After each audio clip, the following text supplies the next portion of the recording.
Maurice de Sully exige que sa nouvelle cathédrale, aussi innovatrice et technologique soit-elle, s'inscrive également dans la grande histoire.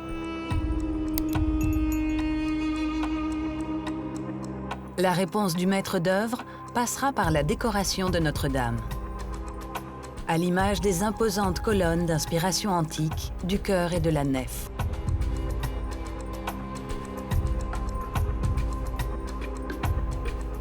Le thème de la colonne vient de l'Antiquité. Il faut bien comprendre que Paris veut être antique. Elle veut mettre en valeur ce passé romain, ce prestigieux passé romain.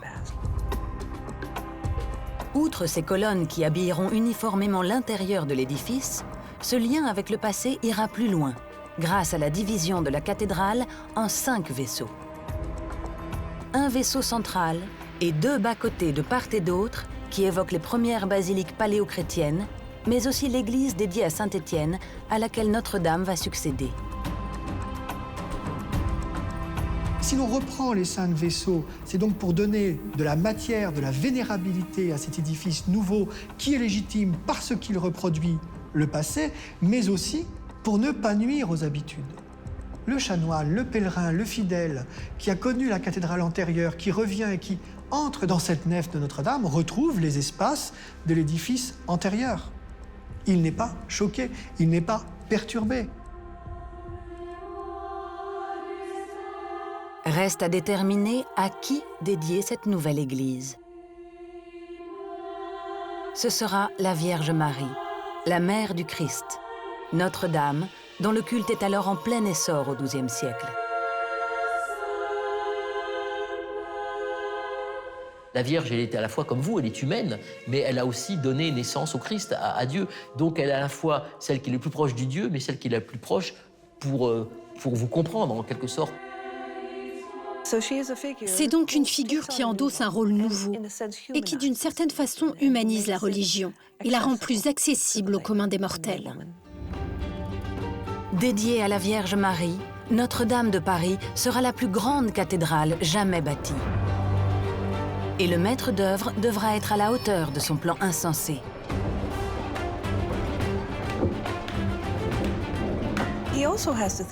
Il doit aussi se dire « Mais comment vais-je faire pour la construire sur ce bout de terre étroit qu'est l'île de la Cité ? Il va me falloir des chariots pour apporter la pierre, de la place pour la forge, du feu, du sable. Il faut que tous ces matériaux convergent sur ce site. C'est comme préparer une invasion. »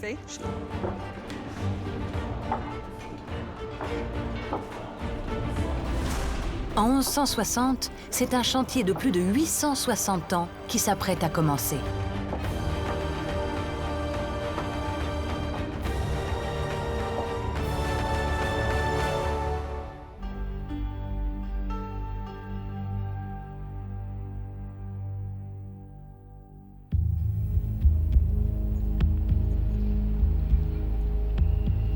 Notre-Dame nécessitera des fondations colossales.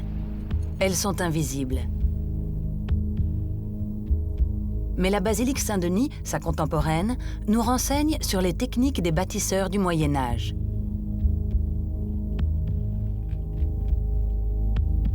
On voit ici qu'ils ont utilisé toute forme de pierres, parfois des pierres abandonnées, des pierres de carrière. Ici, il y a une trace d'emboîture. Et on se retrouve parfois avec des pierres de taille qui ont déjà été dressées, équarries pour certaines. En fait, c'est le travail colossal invisible, mais qui rend possible le gigantisme et la beauté de ce qui viendra après. Mais c'est en soi un chef-d'œuvre caché. Alors comment ce chef-d'œuvre invisible a-t-il été conçu et bâti? C'est par le chœur de Notre-Dame que les ouvriers ont démarré les travaux. Première étape, creuser afin de trouver un sol suffisamment solide pour recevoir la quantité titanesque de pierre sur laquelle reposera l'édifice. Mais la géologie de l'île de la Cité ne leur facilite pas la tâche. Ils creusent encore, jusqu'à atteindre 9 mètres de profondeur.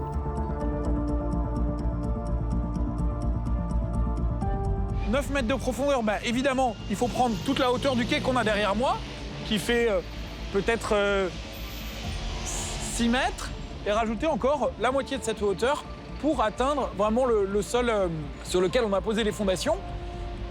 C'est un sol qui, évidemment, est profond, mais qui est en plus dans l'eau.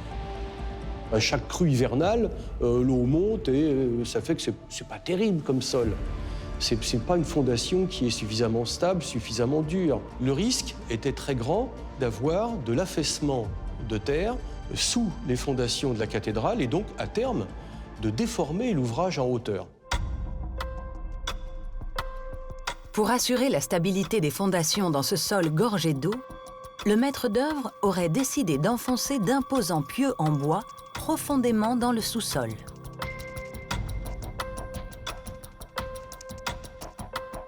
C'est connu par un texte ancien médiéval qui a été gravé autrefois sur les murs de la cathédrale et qui affirmait qu'il y avait des pieux sous les fondations.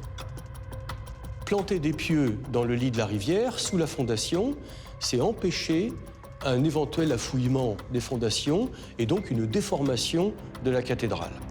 Une fois ces pieux en place, les ouvriers pourront maçonner les fondations à l'aide de pierres calcaires et de mortier.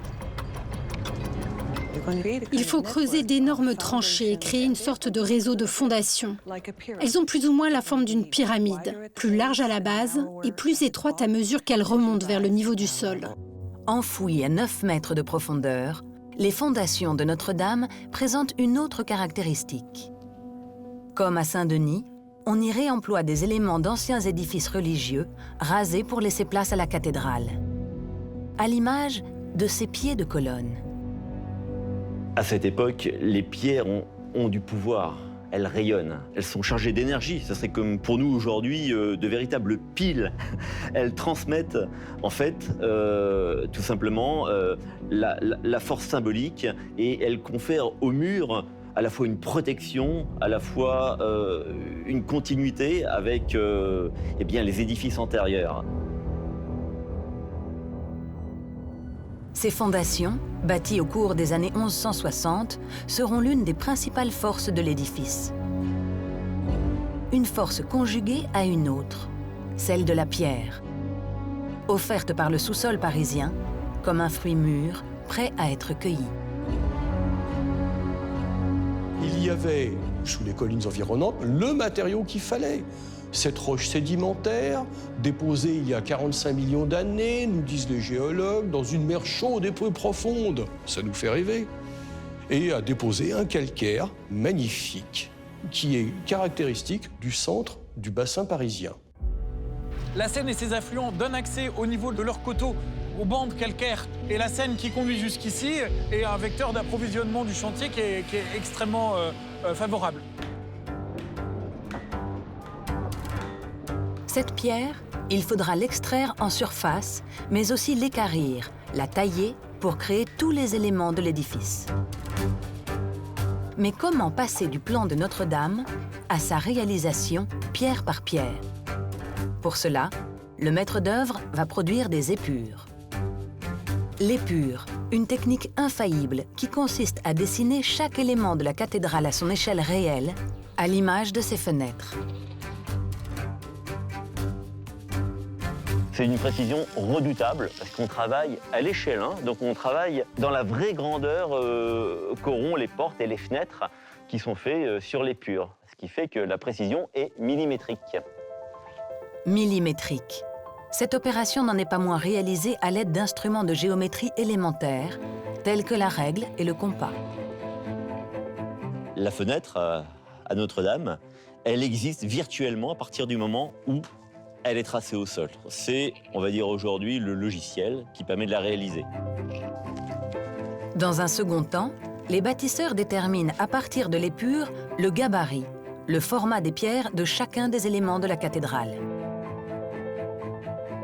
Et donc les tailleurs de pierre, à partir des gabarits qui seront tirés de l'épure, pourront travailler en série.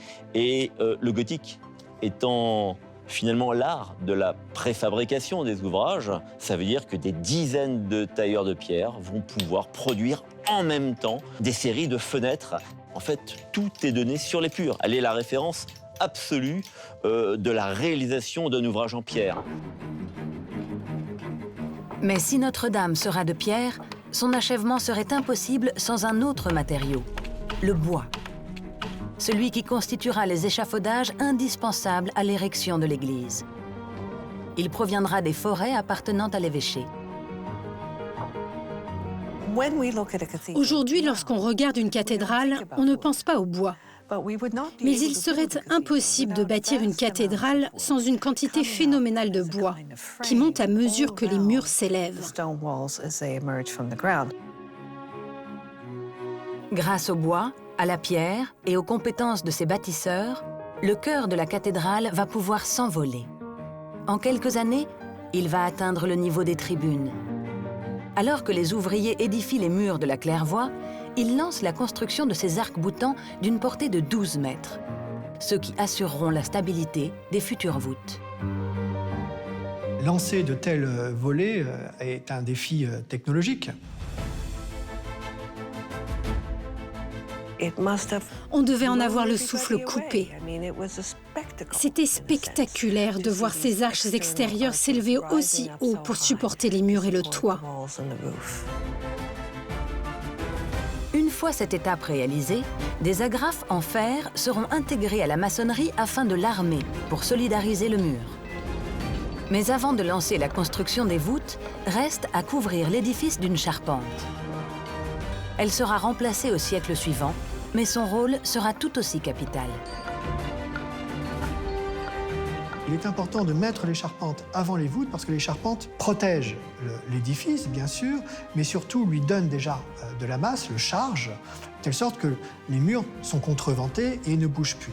Il n'y a plus qu'à ériger depuis les charpentes, par le biais d'instruments de levage perfectionnés, les matériaux nécessaires aux voûtes. Parmi ces équipements de chantier, la cage à écureuil. Une roue animée par le mouvement de 2 hommes. Elle permet de soulever, grâce à une corde et des poulies, des charges de plusieurs centaines de kilos. La cage est un moteur et avec le jeu des cordes et des poulies, on peut emmener ce qu'on veut jusqu'à 100 mètres de haut. Tellement important qu'au Moyen-Âge, ils vont représenter les cages d'écureuil sur toutes les enluminures. C'est leur fierté de pouvoir utiliser ce genre d'engin. C'est probablement grâce à une cage à écureuil installée dans les combles de la cathédrale qu'ont été hissés les éléments des gigantesques cintres en bois destinés à soutenir les arcs de la voûte. Lorsque ces voûtes s'élevaient, c'étaient les plus hauts du monde. Et elles constituaient l'un des plus ambitieux projets architecturaux en Europe. Chaque module de voûte qui va se répéter fait à peu près 150 mètres carrés et va être probablement coffré d'un seul tenant, c'est-à-dire qu'on va réaliser une structure en bois qui fait 150 mètres carrés d'emprise au sol et 9 mètres de haut sur laquelle on va aller construire cette voûte. Deuxième étape de la construction des voûtes, les maçons vont devoir positionner sur les cintres les pierres les unes après les autres, à commencer par la clé de voûte. Le reste des pierres, préalablement taillées au bon gabarit, sera positionné dans un second temps et solidarisé avec du mortier. On met la clé de voûte en premier parce que c'est elle qui détermine le centre. C'est elle qui permet d'ajuster l'emplacement des cintres et ensuite on dispose les matériaux nécessaires aux ogives sur les cintres. C'est la première fois qu'ils font ça à une telle hauteur. Il faut imaginer l'impact que cela avait sur les passants, de voir ces grandes arches s'élever dans les airs. Ils devaient penser, mais comment diable cela va-t-il pouvoir tenir?